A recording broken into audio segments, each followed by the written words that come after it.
listening to the Art of Homeschooling podcast, where we help parents cultivate creativity and connection at home. I'm your host, Jean Miller, and here on this podcast, you'll find stories and inspiration to bring you the confidence you need to make homeschooling work for your family. Let's begin.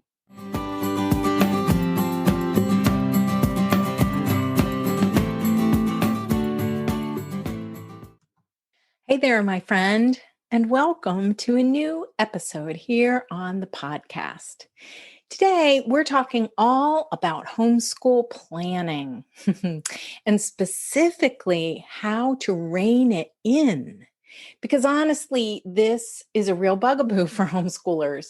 So whether you're a planner by nature or you naturally dislike this task, I want to help you get a realistic view of how planning can work in a reasonable way so that you don't go down so many rabbit holes of endless searching and have a much more realistic and reasonable approach to the planning process.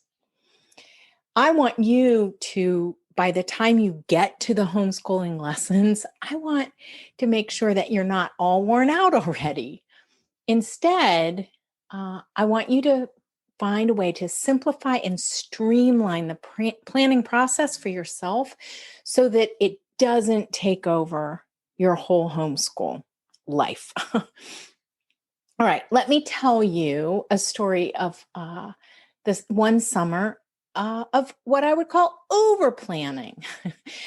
I have 3 kids. They're all grown now. You probably know that. And yay, they really do grow up, I promise. So one year when summer arrived, I committed to doing more planning than I had done because we were ending a year where I felt like I was just flying by the seat of my pants when it came time for lessons. Maybe you felt that way before too. So I had the curriculum, I had the books, I had the supplies, but I had just never gotten around to coming up with a concrete plan. And as a result, I never really got into a groove, right? Of knowing what was coming next, of having a vision, an overarching vision for the year, like all year, honestly. I was really disappointed when the end of the year arrived, and I felt like summer planning was going to be the remedy. So that summer, every day practically, I would wake up and start planning. I'd bring out piles of books. I'd sort through ideas that I had printed out. I kept folders of different articles and ideas for stories and activities. I would write out plans for stories and what verses or songs or movement games I was going to do with my kids come September. Only to come back the next day and change it all up or start down a different path. I'd write out ideas for one block and then think about, oh yeah, the daily rhythm. And then I'd work on that for a while.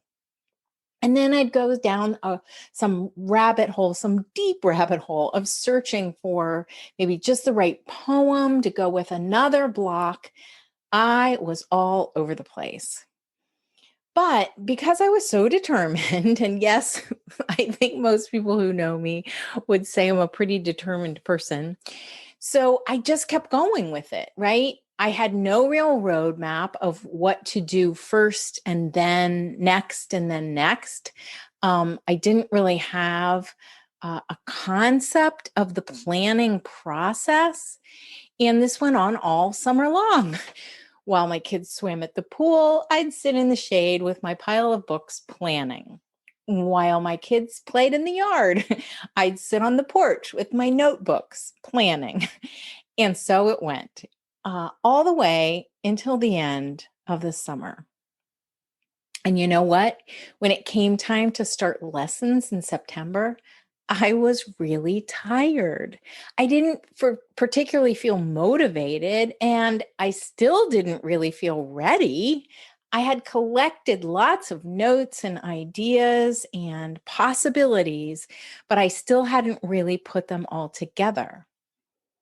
That's when I decided I actually needed to start limiting my planning process. First, I needed a step-by-step process to follow, right? The like plan out your block topics by month first, and then look at that first month and plan that, and then plan your days and your specific lessons. Oh, and make sure that you have in mind how you're going to rejuvenate or fill yourself back up and how you're going to set up your environment. That's what I began to envision as a process. I, at that time, really, and always, ever since I first heard this story, I've been inspired by um, the recounting of how Rudolf Steiner, the founder of the very first Waldorf school, how that teacher training went right before they opened the school for the first time. So Rudolf Steiner, he's the visionary and the founder of that school, and he gave lectures to about a dozen teachers for 2.5 weeks. And then they opened the doors of a brand new school, a school that was using a brand new approach to learning, had never been tried before, a school that was opening its doors for the very first time and didn't have a written curriculum. Okay, I thought, I can do that. 2.5 weeks. Yeah. I actually realized through all of this that most of us need a way to rein in homeschool planning. We either avoid it completely or we just keep going and going and going, like I did that one summer. We need to set limits and parameters because once we see, like, for example, that we've got maybe 20 days for homeschool lessons in the month of September, maybe even less, right? It depends on your life and your calendar. So maybe we have 20 days for lessons and decide that we'll bring new material every other day, right? So that we can review in between. So then the fact is, we only need 10 stories or source material to draw from for those 10 days. What we don't need is to go to the library and gather something like a dozen books with hundreds of pages in each in order to find that source material or those stories. Honestly, limits can be our friends. And so once we begin to really narrow down like what it is that we actually need, the planning doesn't end up taking as long. So that's when I developed my 6 steps to planning an awesome homeschool year. And when I tried planning that way, I felt this sense of freedom and relief, such a sense of accomplishment, and finally could grasp that planning did not need to take over my life or rob me of a summer. So this is what finally worked for me. The 6-step process that I developed spell the word bridal. And this was a really wonderful after the fact discovery on my part, but it brings me such joy because, in fact, we do need to rein in homeschool planning in a big way, I think, while at the same time have a clear process for how to go about it. Especially because almost every homeschooler I know starts out thinking that the curriculum we buy will give us the plan. I certainly believed that in the beginning, but soon we realized, like long about week 3, that the curriculum we bought can be a fine resource, right? For those stories and source material, like I mentioned, we can use the curriculum to pull from. But the plan is still up to us because hardly anyone ever uses a curriculum exactly as written. Like I often say to homeschooling parents, there's no such thing as open and go when it comes to homeschooling curriculum. So here are my 6 steps to planning that might help you figure out, if this seems like a reasonable process for you, or maybe it will give you an idea for how you want to do it for yourself. All right, step 1 is blocks. So map out your main lesson topic for each month of the year. That's your overarching view of the year. Number 2, rhythm and resources. So we want to embrace the seasons, the rhythm and cycle of the seasons through the year, and begin searching for resources for each topic and each month. But at this point, we know we don't need 24 books for each topic. All right, step 3 is inner work, which is really all about making a super simple, sustainable plan to keep ourselves filled up. Step 4 is daily rhythm. We want to map out a rhythm of the daily activities for our family. Step 5 is lively arts lessons. We design a format for the lessons that includes lots of hands-on artistic activities. Step 6 is the environment, setting up the space, right? Our homeschooling space. We want to think through how we set up the supplies, how we keep our children's work corralled, and where that all is going to live in the space that we have. So these 6 steps, it's blocks. B is blocks. R is rhythm and resources. I, inner work. D is daily rhythm. L is lively arts lessons, and E is the environment. I just love this bridal process. And I've found that it not only works for me, but for other homeschoolers as well.